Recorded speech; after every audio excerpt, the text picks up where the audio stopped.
It's Wednesday, February the 1st, 2017, and this is your Barbados Today afternoon update. I'm Emmanuel Joseph. Thanks for joining us. Topping the news at this hour, the vexed issue of absenteeism in Barbados is being tackled by government.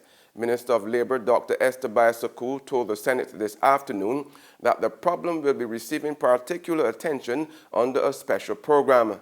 Leading off debate on the bill to repeal a 1955 wage law, the minister noted that 30% of absenteeism was due to illness, while the remaining 70% related to other issues such as attending to personal matters.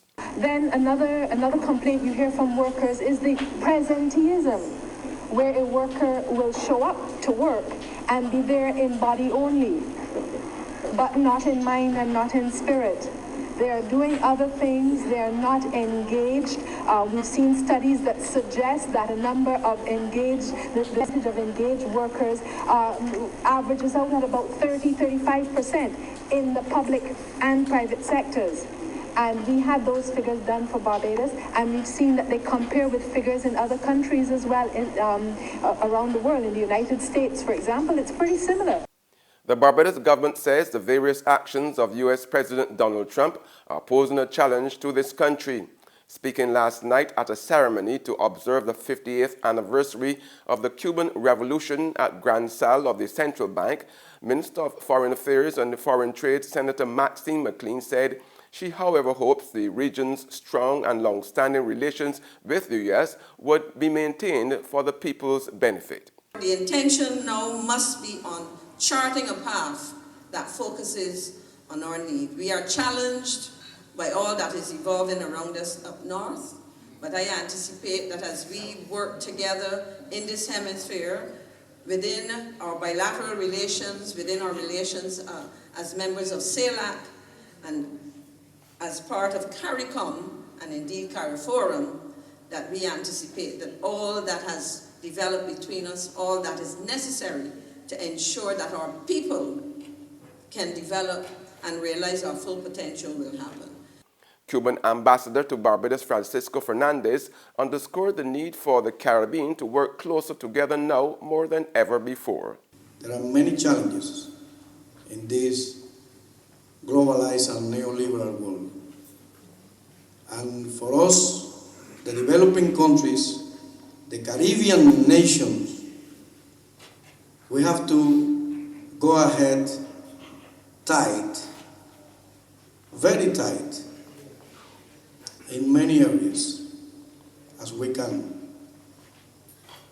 Because CELAC is the dream that came into reality, the dreams of Martí, Bolívar, Emeterio Betances in Puerto Rico, and you know what is happening now in Puerto Rico.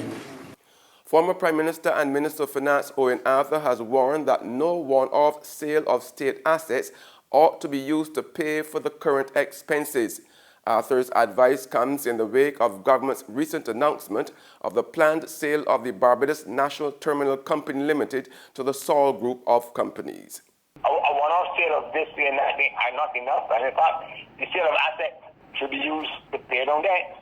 Because if you sell an asset, if you sell a house, you can't use the proceeds to buy food. Or you shouldn't really. You should have to find some way to live. And if the government is going to sell assets, it should use the proceeds to pay down the liabilities. So the notion of the government is selling these assets to use them for current expenses, it might be not on, they should use them to reduce the debt, especially with liabilities. If the assets being sold had a liability to begin with. So that's some of the solutions I'm hearing are not in themselves full and utter solutions. So you still have to get back to the adjustment to expenditures at the end of the day? Yeah, because this that just one off.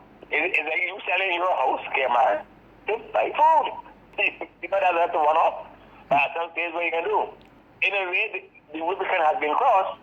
The word has got on record that he's done printing, and he wants to stop printing. So that a credible alternative program now has to be put in place and be spelled and be told to the country. This is what the Ministries of Finance is going to do in the future as an alternative to what it has been doing recently, depleting the reserves by the printing of money. And that, quite frankly, Kemar, is the issue that they thought the opposition was forcing the government to deal with. because it is what is going to affect the pocketbook of every Barbadian. It could. Newly retired Chief of Staff of the Barbados Defense Force, Colonel Alvin Quinton, is expected to take up a new government-appointed job sometime this year. Prime Minister and Minister of Defense and Security Frenda Stewart gave notice of this while speaking last night at a ceremony to mark the official handing over of leadership from Colonel Quinton to Lieutenant Colonel Glenn Granham. We have an outgoing Chief of Staff who was called to high office, and we have an incoming Chief of Staff who was also called to high office. And the Barbados Defense Force can therefore feel proud that it has been so lucky to benefit not only from the high quality of leadership of Colonel Alvin Quinton and, of course, Commander Errington Sherlin, but that it is about to benefit from the high qualities, the high quality leadership and the impressive qualities of Colonel Glenn Granham and, of course, Commander Aquinas Clark. In sports now, Kingston lawyer Patrick Foster says he disagrees with the one-year ban imposed on West Indies all-rounder Andre Russell by an independent anti-doping tribunal on Tuesday. Foster insists that his client is a clean athlete. The tribunal found Russell guilty of failing to file his whereabouts 3 times in 2015. Now, under the World Anti-Doping Agency Code, 3 misses within 1 year amounts to a single failed dope test. Immediately after the 3-member tribunal delivered its verdict in Russell's hometown, Kingston, his lawyer Foster issued a media release stating there was a possibility of an appeal being filed. There's regional and international news after this short break. God, these papers ain't selling at all. Get your paper. Only $2.25, get your paper, miss. Look, take it, I can pay for it. Barbados today, all the way.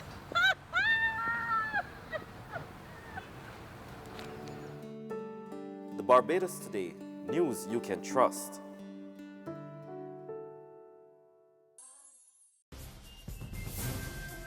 In regional news now, a Trinidad and Tobago contractor and his relative are now in police custody for questioning into the US $2 million that was found stashed in plywood at the Point Lisas port last November.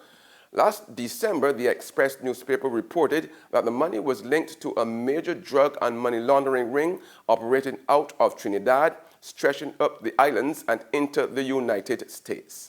At the Point Lisas port in early November that officials discovered US $2 million hidden amongst plywood that was brought in aboard a ship from the US Virgin Islands. The Express later carried an exclusive report outlining the massive drug and money laundering operations that was linked to the local contractor, and 2 men, Neil Merritt and Bjorn Phillip, were arrested in the Caribbean Sea in July last year by the US Coast Guard and later handed over to FBI officials. They were charged with possession of cocaine with the intent to distribute and are now awaiting trial in the U.S. Sources said the local contractor had been linked to this massive drug-running operation, and FBI officials had taken a keen interest in the case. A third suspect who had been held with the 2 men were cooperating with U.S. authorities, which sources say led to the arrest of the contractor and a relative at his home in Santa Cruz this morning. Sources informed TV6 News that the officers from the Financial Investigations Branch, or the FIB, spearheaded the exercise and held the contractor and a relative for questioning. TV6 News understands that the FBI and the DA are also actively involved in the investigation. On the global front, leading Democrats have come out in staunch opposition to Donald Trump's nomination of Neil Gorsuch for the vacant position on the Supreme Court. The court has the final say on such divisive issues such as abortion, gun control, and gay rights. Now, if confirmed that the Senate, Judge Gorsuch from the Colorado would restore the country's conservative 5-4 majority. And that's news and sports. But for the very latest, visit our website at www.barbadostoday.bb. Also subscribe to our e-paper, email updates, and like us on Facebook. We're also on Izumi Media in bus terminals, our screenplay at supermarkets and gas stations near you, as well as channel 99 on Flow TV and Mix 96.9 FM. I'm Emmanuel Joseph. Have a fantastic day.